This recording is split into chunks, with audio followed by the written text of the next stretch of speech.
بسم اللہ الرحمن الرحیم۔ حضرت ابو ذر غفاری رضی اللہ عنہ۔ حضرت ابو ذر غفاری رضی اللہ عنہ کا پورا نام جندب بن جنادہ تھا۔ حضرت ابو ذر رضی اللہ عنہ پہلے شخص ہیں جنہوں نے حضور صلی اللہ علیہ وسلم کی پہلی ملاقات کے وقت السلام علیکم کہا تھا۔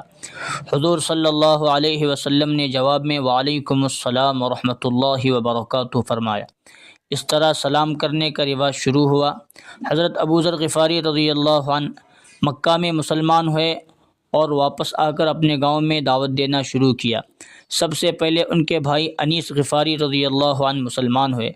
ان دونوں کی چند مہینوں کی محنت سے قبیلہ غفار کے اکثر لوگ مسلمان ہو گئے، اور جو رہ گئے وہ حضور صلی اللہ علیہ وسلم کی مدینہ ہجرت کے بعد مسلمان ہو گئے۔ غزوہ خندق کے بعد حضرت ابو ذر غفاری رضی اللہ عنہ مدینہ آ کر حضور صلی اللہ علیہ وسلم کی خدمت میں رہنے لگے۔